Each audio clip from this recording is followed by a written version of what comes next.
Hoy vamos a meternos en la mente de una de las figuras más fascinantes de la filosofía medieval, Moisés ben Maimón, o como casi todo el mundo lo conoce, Maimónides.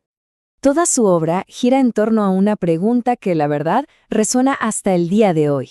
A ver, ¿la fe y la razón son fuerzas enemigas destinadas a chocar o de alguna manera pueden convivir en paz?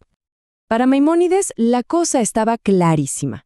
No solo no eran enemigas, sino que eran dos caminos distintos que llevaban exactamente al mismo lugar, a la verdad. Así que, ¿cómo es que llegó a esta conclusión tan revolucionaria? Vamos a verlo. Su obra más famosa, La Guía de Perplejos, no era un simple libro de filosofía. Ojo, fue escrita como una respuesta, como una solución a un problema intelectual enorme que había en su época.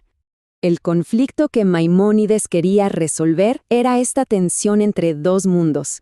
Por un lado, Atenas, que simboliza la razón pura, la filosofía de los griegos, como Aristóteles, y por el otro, Jerusalén, el símbolo de la fe, de la tradición que viene de las Escrituras.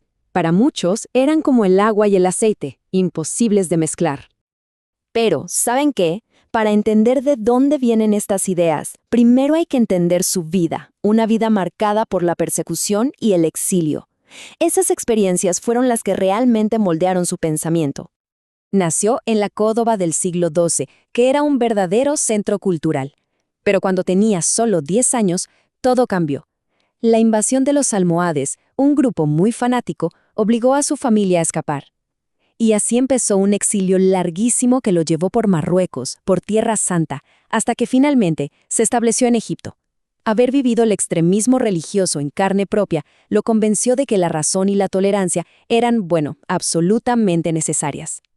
Y esto nos lleva justo al corazón de su proyecto intelectual: ¿cómo se puede tender un puente entre la fe y la razón? Esta cita lo resume de una forma genial. Maimónides decía que creer es como el primer paso, pero que también tenemos la razón, una herramienta única para poder acercarnos a un entendimiento más profundo de la realidad. Ahora, ¿cómo lo hizo en la práctica? Porque en teoría suena muy bien, pues su método fue una auténtica revolución. Dijo que los pasajes de las Escrituras que parecen chocar con la lógica no deben tomarse al pie de la letra. Por ejemplo, cuando la Biblia dice que Dios se sentó o que se enojó, no es que Dios tenga un cuerpo o se ponga de mal humor. Son alegorías, metáforas para que nuestra mente finita pueda captar, de alguna manera, conceptos que son divinos. Maimónides se imaginaba el conocimiento como una escalera. En su famosa parábola del castillo, cada escalón nos va acercando al rey, que es el símbolo de Dios. Se empieza por la lógica, luego se pasa a las matemáticas y la física para entender el mundo, y solo entonces uno puede aspirar a la metafísica, que es el conocimiento más elevado. Y aquí es donde llegamos a una de sus ideas más profundas y, la verdad, más desafiantes, cuando aplica este enfoque racional a la teología misma. Este concepto se conoce como teología negativa. Maimónides creía que nuestro lenguaje, que es humano y limitado, simplemente no puede describir de forma positiva a un ser infinito. Cualquier cosa que digamos que Dios es, en realidad lo está limitando, lo está encasillando en nuestras categorías humanas. Si uno lee las Escrituras de forma literal, es fácil terminar con una visión de Dios muy humana, un Dios que tiene cuerpo, emociones, que cambia de parecer. Para Maimónides, esta idea era, en el fondo, una forma de idolatría.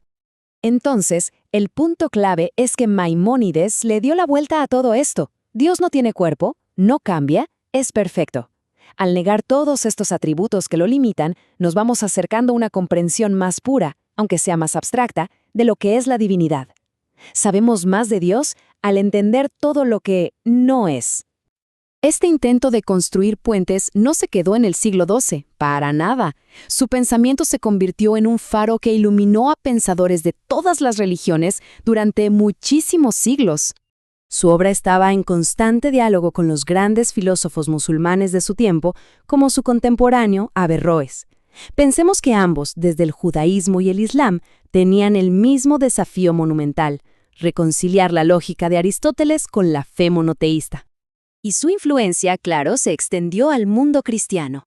Teólogos como Tomás de Aquino, casi un siglo después, se inspiraron mucho en el método de Maimónides, usando argumentos racionales para construir las grandes catedrales del pensamiento escolástico. Y su legado siguió vivo por mucho tiempo.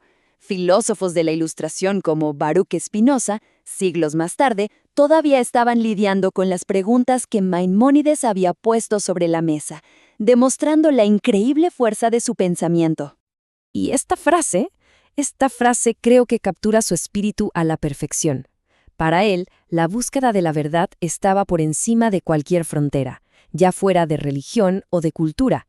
Una idea que era radical para su época, y quizá también para la nuestra. Y así, su búsqueda de hace más de 800 años nos deja una pregunta muy pero muy actual.